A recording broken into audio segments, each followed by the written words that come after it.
Welcome back to my channel guys.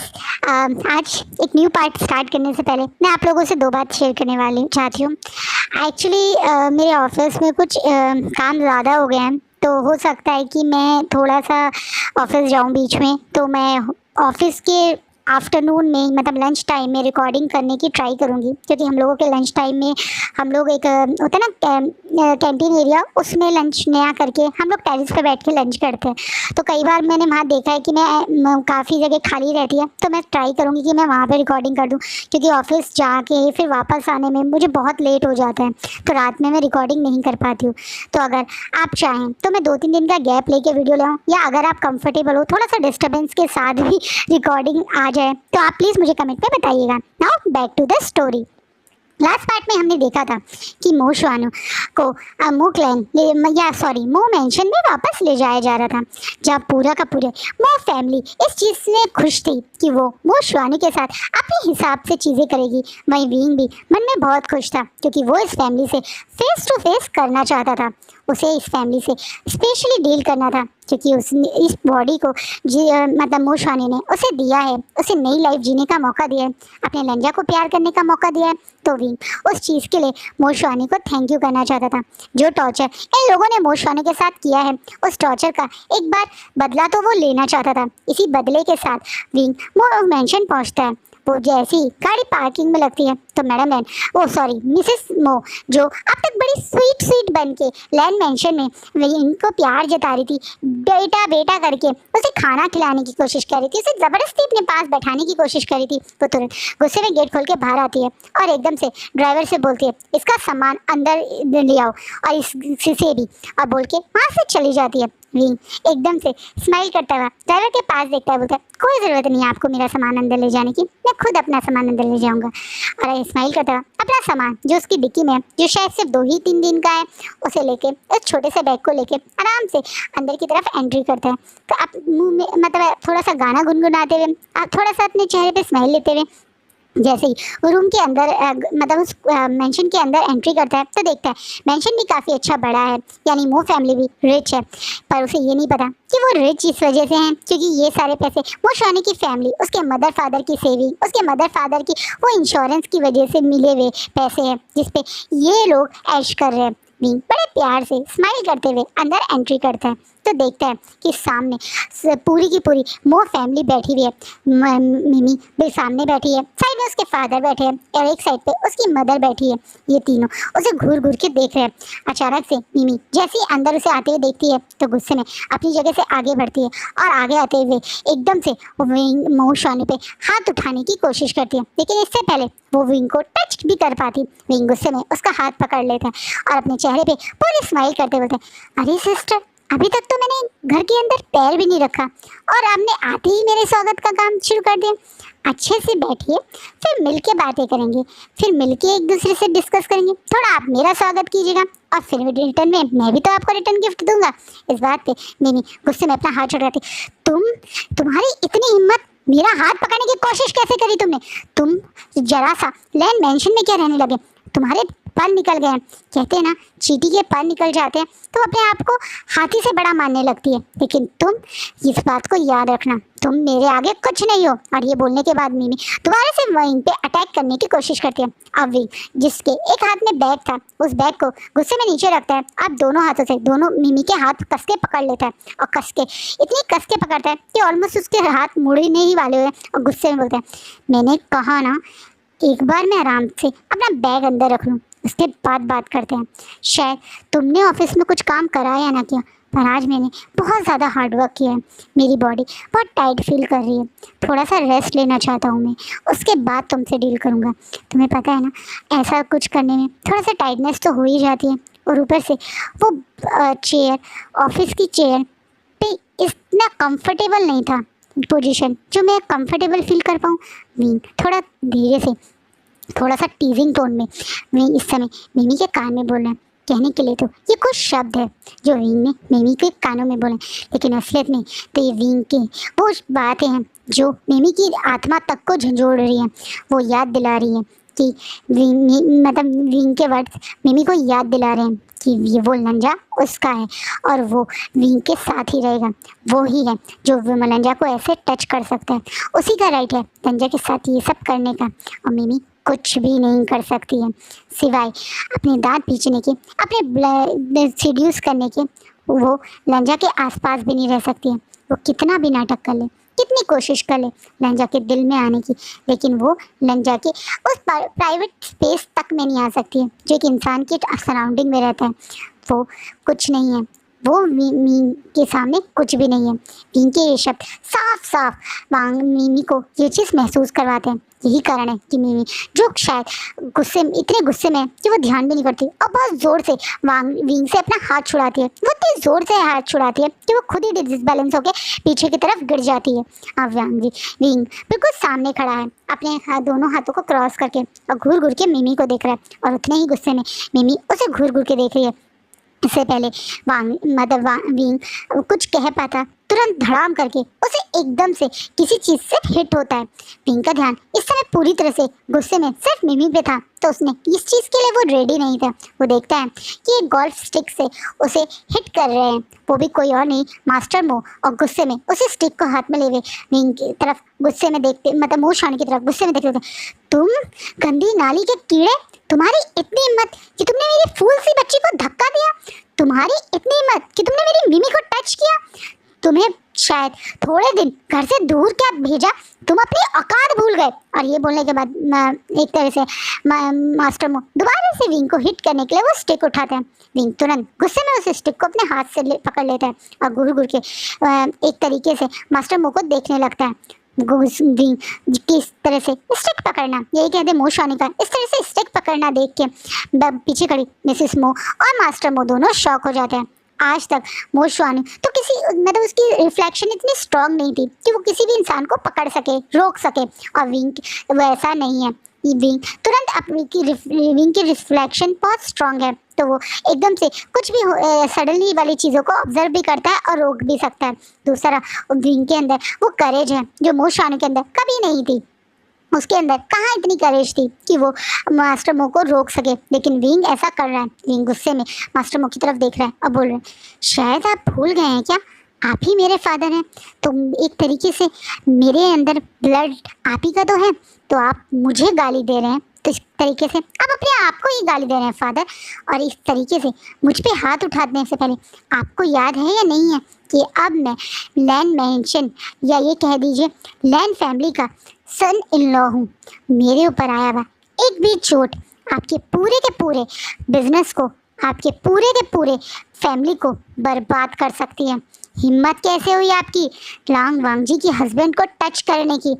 अगर मैंने इसी समय लंजा को फ़ोन कर दिया ना, तो आपका ये पूरा मेंशन, आपका पूरा ये बिजनेस और आप कहीं के भी नहीं रहोगे। अगली बार मुझे हाथ लगाने से पहले ये चीज़ याद रखना। इस बात पे एकदम से मिसेस मो जो पीछे खड़ी थी वो ज़ोर ज़ोर से हंस के तालियां बजाने लगती है। अब बोलती है, तुम पागल हो गए हो क्या? तुम्हें याद नहीं है? तुम्हें याद दिला देते हैं, उसने तुमसे शादी सिर्फ बदले के लिए की है। तुमने उसके मेट को मारा था, तुमने विंग का मर्डर किया था, इस कारण उसने तुमसे शादी की है।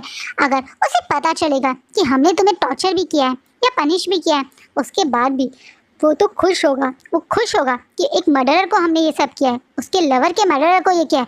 वो तो हमारे खिलाफ या हमारे अपोजिट नहीं बल्कि हमारे साथ खुश खड़ा होगा।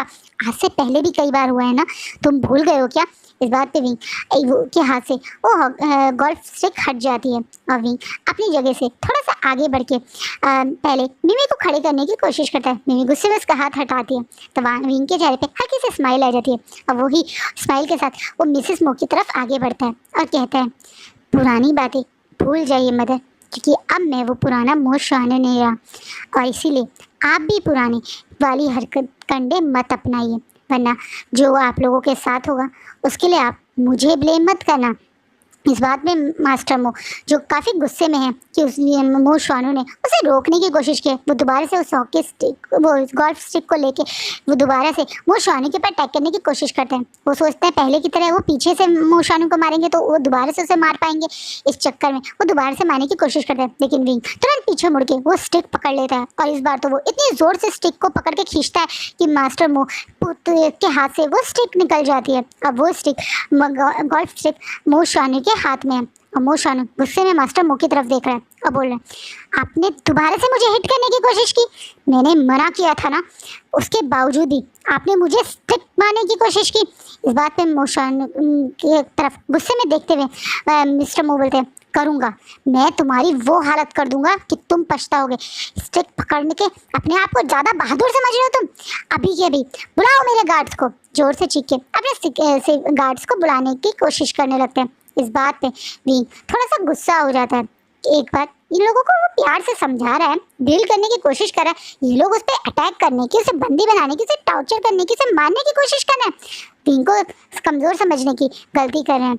वो ये भूल गए कि ये इलिंग पेट्रियार्क है और जब ये अपने फॉर्म में आता है तो बड़े बड़े कल्टीवेटर भी कांपते थे। और ये तो एक छोटी सी फैमिली है जिसमें एक मिडिल एज आदमी है, एक कमज़ोर सी लड़की है और एक बुढ़िया है। ये तीनों मिलके क्या ही बिगाड़ लेंगे इसका। इसलिए भी अब देखते हैं कि जब वो लोग वहाँ आ रहे हैं, यानी सिक्योरिटी गार्ड, 2 सिक्योरिटी गार्ड वहाँ आ रहे हैं, तो विंग उस स्टिक को लेके उसे टीम की तरफ बढ़ता है और पूरी तरह से उनको फाइट करने लगता है। वो गार्ड भी काफ़ी घबरा जाते हैं क्योंकि आज से पहले उनके लिए मो शुआनु को पकड़ के खड़ना थोड़ा सा आसान काम था, लेकिन ये वो नहीं है। वो उन्हीं उसी गोल्फ स्टिक से उन गार्ड्स को इतनी बुरी तरह से पीटता है कि वो गार्ड वहाँ से दौड़ के अपनी जान बचाने लगते हैं, दौड़ के बाहर चले जाते हैं। जब गार्ड को इस तरीके से पीटते हुए देखकर वहाँ पे खड़े मास्टर मो और मिसेस मो के तो पसीने छूट जाते हैं। उन्हें अब नीचे पड़ी हुई मिमी अपनी जगह से उठ के पसीना पसीना हो जाती है। उसे तो ठंडा पसीना आ गया, उसको तो कपकपी चढ़ गई है। ये वो रूप देख के, ये रूप देख के जिसका कभी भी इन लोगों ने सपना भी नहीं सोचा होगा। मो शुआनु इतना स्ट्रांगली 2 बड़े बड़े अल्फा लोगों से लड़ सकता है। एक छोटी सी गोल्फ स्टिक को उसने एक तलवार की तरह पूरी तरह से इन दोनों को घायल कर दिया। वो लोग तो ये चीज़ सोच ही नहीं सकते थे। अब विंग गुस्से में पीछे मुड़ के देखता है। विंग पहले की तरह अपने रुद्र एक तरीके से इलिंग पेट्रियार्क रूप में आ गया। कहने के लिए उसके पास अभी कल्टीवेशन वाली पावर नहीं है, लेकिन उसके अंदर जो सोल है वो तो उसी की है ना। उसकी आंखें गुस्से में लाल हैं और वो गुस्से में उन तीनों की तरफ बढ़ रहा है। वहीं मिसेस मो और मिमी तो घबरा के मास्टर मो के पीछे छुप जाती हैं। वहीं मास्टर मो उसकी तरफ उतने ही गुस्से में देख रहे हैं क्योंकि उसे लग रहा है कि ये मो शुआनु होगा तो कुछ भी मास्टर मो करे, उनके ऊपर हाथ नहीं उठा सकता। लेकिन ये तो वी वुशान है। कॉलर से पकड़ के मास्टर मो को जोर से उन दोनों से अलग करके ज़मीन पे गिराता है और अब उसी स्टिक से जोर जोर से मास्टर मो को पीटना शुरू कर देता है, जिसे देख के मिमी और एक तरीके से मिसेस मो तो बहुत घबरा जाती है। वो एकदम से उसे रोकने की कोशिश करती है। ये तुम क्या कर रहे हो? तुम अपने फादर को मारो, छोड़ो उसे, उन्हें छोड़ो, मो शुआनु मैं कह रही हूँ छोड़ो। इस तरीके से जोर जोर से मिसेस मो चिल्ला रही है। अब विंग गुस्से में उनकी तरफ देखता है, बोलता है थप्पड़ मारो। अब अचानक से वो घबरा के कांप जाती है। मैंने कहा अपनी इस बेटी के गाल पे थप्पड़ मारो। इस बात पे मिसेस क्या? हाँ, इसे इतनी तमीज़ नहीं है कि जब कोई घर में आता है तो उससे पानी के लिए पूछा जाता है, उसे थोड़ा सा रिफ्रेशमेंट के लिए पूछा जाता है। नहीं, इसे तो आते ही मेरे ऊपर हाथ उठाने की कोशिश की थी इस चीज़ की, तो आपको इसे तमीज़ सिखानी चाहिए ना। आप क्या कह रहे थे मेरे मदर और फादर के सामने, इन शॉर्ट मेरे लैंस फैमिली के सामने, कि आप मुझे सही से मैनर्स नहीं सिखा पाए, इसी कारण मैं ऐसा बन गया।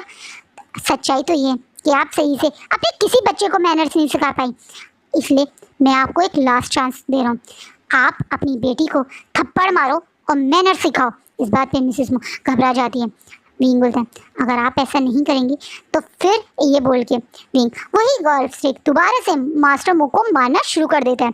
मिसेस मो जो बहुत डरी हुई है और उसे डर लग रहा है कि मास्टर मो को कहीं ज़्यादा चोट न लग जाए, वो आओ ना ताओ देखती है और गुस्से में मिमी के गाल पे एक तड़ाक थप्पड़ मार देती है। वो थप्पड़ इतनी जोर का था कि पांचों के पांचों उंगलियां मिमी के गाल पर है। मिमी भी गुस्से में अपनी मदर की तरफ देख रही है क्योंकि आज तक उसने कितनी बड़ी बड़ी गलती की है, कितना मेट्स को मारा है, कितना सामान तोड़ा है, कितने टैंट्रम्स ठोके हैं, कितनों के साथ बदतमीजी की है। उसके बावजूद उसके पेरेंट्स ने कभी उसके ऊपर हाथ नहीं छोड़ा था। ये पहली बार हुआ है तो उसके लिए ये चीज़ डाइजेस्ट करनी थोड़ी मुश्किल है। वहीं जैसे ही मिसिस मो ने मिमी को थप्पड़ मारा, मिमी वहाँ रुक जाता है और गुस्से में उस गोल्फ स्टिक को दूर फेंकता है और बोलता है, कहाँ है गैस्ट्रो, मुझे रेस्ट करना है। मैंने आपकी बेटी को बताया था कि आज मैं थोड़ा टायर्ड फील कर रहा हूँ, लेकिन इसे अक्ल नहीं थी। बिना बात के पूरा का पूरा सीन बना लिया। अगर ये ऐसी हरकत ना करती तो आपको भी ये सब ना करना पड़ता। अपनी बेटी को जितना हो सके उतना मैनर्स सिखाइए। और हाँ, मुझे कोई भूख नहीं है तो मेरे लिए कुछ खाने के लाने की ज़रूरत नहीं है। और हाँ, कहाँ जाना है बस ये बता दीजिए। इस बात पे मिसिस मो घबराते हुए उंगली की तरफ इशारा करके एक रूम की तरफ इशारा करती है। मिसिस मो तो इतनी डरी हुई है कि भाई साहब आज उनके सामने यमराज जैसे खड़ा हो वैसा हाल है उनका। मो शुआनु का ये रूप देख के तो यहाँ पे खड़ा हर कोई हैरान है। कोई सोच भी नहीं सकता था कि मो शुआनु जैसा कमज़ोर घबराने वाला पर्सन इस तरीके से इन लोगों को इसकी एक तरीके से गलतियों का एहसास करवा सकता है। बिंग तुरंत अपना वो छोटा सा बैग लेके बिना किसी से कोई बात करे डायरेक्ट उस रूम में चला जाता, जिस रूम की तरफ मिसेस मो ने इशारा किया था। मिसेस मो के साथ मतलब मिमी और मास्टर मो को ऐसे ही छोड़ के मास्टर मो को अब भाग के मिसेस मो मतलब एक तरीके से हेल्प करती है ताकि वो अपने फ्लोर से उठ पाए, क्योंकि वो तो ऑलमोस्ट बेहोशी वाली हालत में हो गई। और वो उन्हें बेडरूम की तरफ ले जाने लगते हैं। वहीं मिमी गुस्से में अपने हाल पे हाथ रखे हुए खड़ी है और अपने दांत बीच रही है।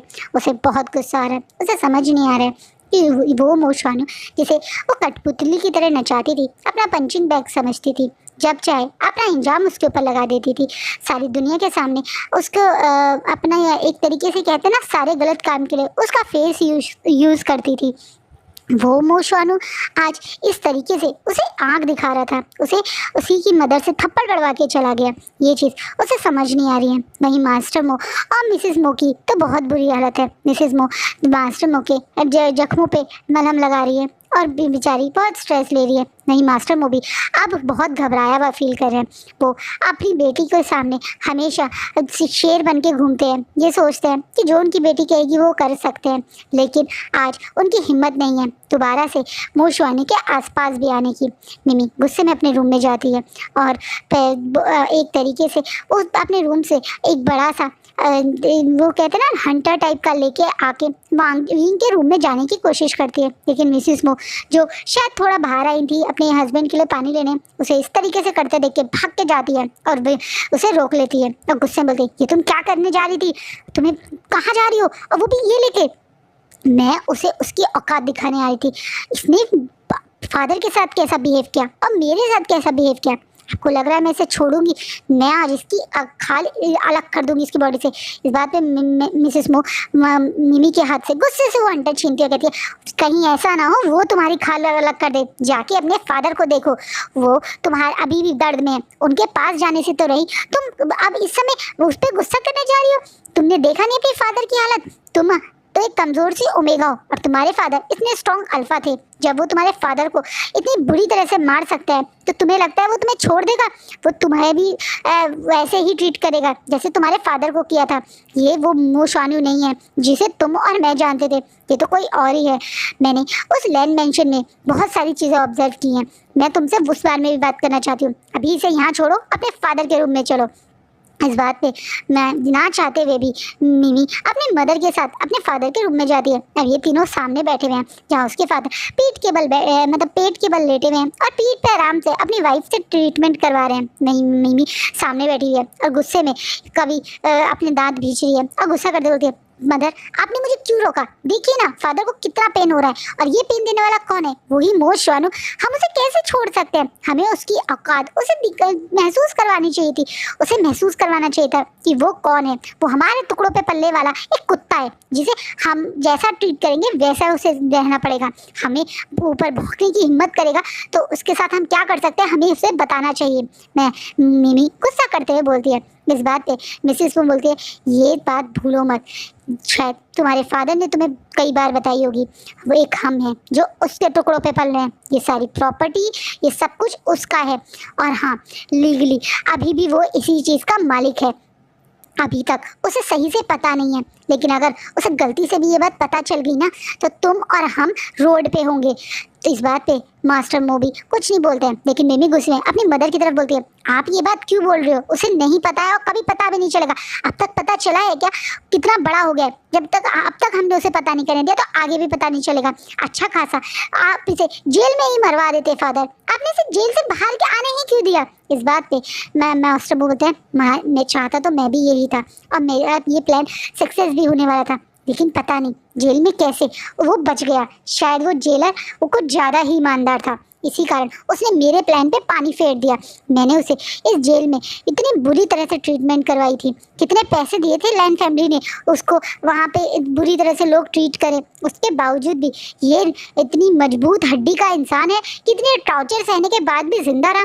मुझे तो लगा था कि जब इसने सुसाइड अटेम्प्ट की तो शायद ये मर ही जाएगा, लेकिन उसके बावजूद भी 3 दिन कोमा में रहने के बाद भी ये जग गया। मुझे क्या पता था कि ये सुसाइड के बाद ये इतना खतरनाक बन जाएगा। कहीं ऐसा तो नहीं उस दिन इसने हमारी सारी बातें सुन ली हो? इस बात पे मिसेस मो घबराते हुए बोलती है, क्या ऐसा नहीं हो सकता? अगर इसने हमारी बातें सुन ली होगी तो फिर हमारी प्रॉपर्टी ये सब कुछ हमसे ले लेगा। मिमी इस बात बोलती है, नहीं मदर, उसने हमारी कोई बात नहीं सुनी होगी। उस दिन वांग जी ने जिस तरीके से इसे ट्रीट किया था उस तरीके उसके बाद तो किसी हालत में ही नहीं था, सुनने की हालत में क्या होगा। वांग जी ने इसे कितनी बुरी तरह से टॉर्चर किया था तो इसने कुछ नहीं सुना होगा। लेकिन अब क्या हो गया है लांग वांग जी को? पहले वो हमेशा ये काम करता था, वो कोई मौका नहीं छोड़ता था मो शानू को टॉर्चर करने का, मो शानू से बदला लेने का, लेकिन अब तो वो इसके पीछे पीछे रहता है, इसे मना रहा था। मदर, मैंने अपनी आंखों से देखा। हाँ, यही तो मैं तुमसे बात करना चाहती थी मिसिस मो। अब अपने हस्बैंड के पास से हटके अपनी बेटी के बिल्कुल सामने आ जाती है। कुछ तो अलग है, कुछ तो अलग है लैंड मेंशन में जो मैंने अपनी आंखों से देखा है। कहीं ना कहीं कुछ तो ऐसा है जो तुम और मैं समझ नहीं पा रहे हैं। पूरे लैंड मेंशन में जहाँ पे पहले कोई मो शानू किस कोने में पड़ा हुआ है, किस हालत में है, किसी को फर्क नहीं पड़ता था, लेकिन इस बार मो शानू के हमेशा वो मैडम लैन आस पास में रहती थी। एक बार भी उसने मुझे मोशानू के साथ अकेला नहीं छोड़ा, जैसे कि वो चाहती ही नहीं कि मैं और मोशानू अकेले में एक दूसरे से मिलें या बात करें। कुछ ऐसा था जो वो चाहती थी कि मुझे पता ना चले। इतना ही नहीं, तुम्हें पता है उस दिन रात में भी वांग जी को लेने आया था, मतलब मोशानू को लेने आया था वांग जी अपने रूम के लिए। मुझे पक्का यकीन है कि कहीं ना कहीं ये दोनों फिजिकल होते हैं। आपको यकीन है? मैंने तो अपनी आंखों से देखा है। बिल्कुल, ये दोनों के बीच में वो रिलेशनशिप बन गई है जिससे मुझे सबसे ज़्यादा नफरत हो रही है। हम इसे यहाँ से नहीं जाने देंगे, हम इसे यहीं पे मार देंगे। यही सबसे अच्छा तरीका है। ऐसा दिखाएंगे जैसे ये एक्सीडेंट हो गया है, और उसके बाद ना ही हमें इसकी कोई टेंशन रहेगी और ना ही हमें ये कोई बड़ा ही स्ट्रेस दे सकता है। हम अभी इसी वक्त इसे यहीं पे मार देते हैं। मिमी गुस्से में दांत भींचते हुए बोलती है। इस बात पे मिसेस मो जहाँ सोच में पड़ जाती है, वहीं मास्टर मो अपने आप को थोड़ा संभालते हुए बोलते हैं, ये हुई ना मेरी बेटी वाली बात। बिल्कुल सही सोच रही हो तुम, हम यही करेंगे। कल हम इसे यहीं पे ख़त्म कर देंगे। ना ये रहेगा ना ही कोई स्ट्रेस रहेगी। मेरी बेटी को जो चाहिए वो मिल जाएगा, और हमें अरे ऊपर से भी इस मोशानी की जिंदा होने की जो वजह से जो ये प्रॉपर्टी के जाने का स्ट्रेस है ये भी चला जाएगा। हम कल इसे दुनिया मतलब इसे जिंदा रहने ही नहीं देंगे। मोशानू को मारने के बारे में ये तीनों अब प्लान करने लगते हैं। वहीं विंग दूसरी तरफ बड़े आराम से अपने रूम में रेस्ट कर रहा है, लेकिन उसे भी लंजा की याद आ रही है। उसे लग रहा है कि कल चाहे अभी थोड़े ही दिन में वो भी लंजा के इतनी क्लोज है, लेकिन अब उसे लंजा सचमुच में बहुत मिस हो रहा है। आज की बातें याद करके उसे और ज़्यादा लंजा की याद आ रही है। किस तरीके से लंजा उसे प्यार से मना रहा था, किस तरीके से लांगवांग जी उसे घर जब यहाँ आने की बात थी तो कितना परेशान हो गया था। अब विंग को सिर्फ 2 दिन का बोल के ही भेजा है। ये बातें याद करके विंग आप सो जाते हैं अपने लंजा की यादों में। दूसरी तरह लांगवांग जी भी अपने विंग को बहुत मिस कर रहा था। उसे भी आज ये बेड बिल्कुल अच्छा नहीं लग रहा है। उसे आज अपने विंग की बहुत याद आ रही है, लेकिन वो भी विंग को याद करते हुए सो जाता है। अगले दिन मॉर्निंग में विंग एज यूजुअल अपने टाइम से उठ के रेडी होके बाहर आता है तो देखता है कि तीनों की तीनों मतलब मोशानी की फैमिली वहाँ पे वेट करें। ये तीनों जैसे विंग का ही ब्रेकफास्ट पे वेट कर रहे थे। ये चीज़ विंग को थोड़ा अजीब तो लगती है, लेकिन वो सोचता है कि कोई बात नहीं, हो सकता है ये लोग ऐसे ही डेली ब्रेकफास्ट एक साथ करते हो, क्योंकि उसे याद नहीं है कि ये तीनों अपने मूडी है। जैसे मिमी अपने रूम में ब्रेकफास्ट करती है, मैं मास्टर मो दोपहर में उठते हैं तो वो दोपहर में ब्रेकफास्ट करते हैं, और वहीं मिसिस मो तो उनका मूड रहता है, कोई वो बाहर ना गई हो तो ये यहाँ पे ब्रेकफास्ट करती है। लायन फैमिली की तरह ये लोग सब एक साथ ब्रेकफास्ट नहीं करते हैं, लेकिन अभी वो शानू तो है नहीं, ये विंग है, तो वो एज यूजुअल उस टेबल पे जाके बैठ जाता है। अब एकदम से मिसिस मो स्माइल करते हुए एक सूप का बॉल विंग के आगे रखते कहते हैं, उठ के तुम, हम बहुत देर से वेट कर रहे थे बेटा तुम्हारा, लो ब्रेकफास्ट कर लो। आज स्पेशली तुम्हारे लिए मैंने अपने हाथों से ये ब्रेकफास्ट बनाया है, मुझे पता है तुम्हें बहुत अच्छा लगता है, मेरे हाथ का ये चिकन सूप तुम्हें बहुत पसंद है, इसलिए मैंने ये स्पेशली तुम्हारे लिए बनाया है। ये बोल के मतलब मिसिस मो दोबारा से उस विंग को उस सूप की तरफ इशारा करते हुए बोलती है। विंग जो शायद उठ के अभी नींद में ही है, उसे ज़्यादा फर्क नहीं पड़ता, यही सोच के वो सूप को पीने अपने आगे कर लेता है। पर वो बोलता है मुझे थोड़ा ज़्यादा भूख लग रही है, सूप के अलावा भी मुझे एक ब्रेड मिल जाएगी, आप प्लीज़ मेरे लिए टोस्ट बना के ले आएंगे। एकदम से मैं विंग मिसिस मो से बोलता है जैसा यूजुअली लोग बोलते हैं। इस बात पे मिसिस मो, जिसने शायद किचन में कभी पैर नहीं रखा, वो ये बात सुन के एकदम से स्माइल करती है, हाँ हाँ मैं भी बोलती हूँ, मैं सर्वेंट को भी बोलती हूँ कि वो तुम्हारे मेरे लिए टोस्ट लेंगे। विंग स्माइल, नहीं मदर, मुझे आप ही के हाथ का टोस्ट खाना है, जैसे आपने इतना स्पेशली मेरे लिए ये चिकन सूप बनाया है, मैं चाहता हूँ कि आप मेरे लिए टोस्ट बनाएं। अब मिसेस मो हाँ हाँ करके वहाँ से स्माइल करके चली जाती हैं। विंग देख रहा है कि मिसेस मो तो चली गई हैं, लेकिन मिमी और मास्टर मो सिर्फ विंग को यानी मो श्वानी को ही देख रहे हैं, और ऑब्जर्व और मास्टर मो की नज़र कभी विंग पे तो कभी उस बॉल पे जा रही है। विंग कोई पहले वाला मो श्वानी तो है नहीं कि जो इन चीज़ों को ऑब्जर्व ना करे। विंग बहुत ज़्यादा तेज है, वो एलिंग पिट्रैक है, वो कैसे छोटी छोटी चीज़ों को ऑब्जर्व ना करें, उसे समझ में आ चुका है कि कुछ ना कुछ तो गड़बड़ है सूप में। इसी कारण ये लोग खुद रोक के सिर्फ बार बार सूप की तरफ देख रहे हैं, और मिसेस मो भी तुरंत एक चला हुआ सड़ा हुआ टोस्ट लेके आ जाती है, जिसे देख के विंग को साफ पता चल जाता है कि इस औरत ने शायद ही किचन में कभी पैर रखा हो, इसलिए वो भी समझ गया कि कुछ ना कुछ तो गड़बड़ है इस सूप में। लेकिन वो अपने चेहरे पे बड़ी सी स्माइल करके इन तीनों की तरफ देखता है, और दिमाग में कुछ सोच के उसके चेहरे पे वो स्माइल कब एक खतरनाक स्माइल में बदल गई है, इन तीनों ने ऑब्जर्व भी नहीं किया है। और आज का फैन फिक्शन ही रुकता है। सो आपको क्या लगता है, क्या ये सूप पिएगा विंग, और क्या करेगा विंग इन तीनों के साथ में? ये तीनों तो विंग को परेशान करने की सोचे थे, यही कहते हैं मोशानु को, लेकिन अभी तो पूरा एक दिन बाकी है। आप मोशानु इन लोगों के साथ क्या करेगा, उसके लिए आप मेरा नेक्स्ट पार्ट जरूर देखना। आई होप आपको ये फैन फिक्शन अच्छा लग रहा हो। अब इस फैन फिक्शन के ज़्यादा पार्ट नहीं रहे हैं, मुश्किल से 3 या 4 पार्ट रह गए, उसके बाद ये फैन फिक्शन एंड हो जाएगा। प्लीज़ मेरे चैनल की वीडियोज़ को लाइक भी किया कीजिए। Thank you.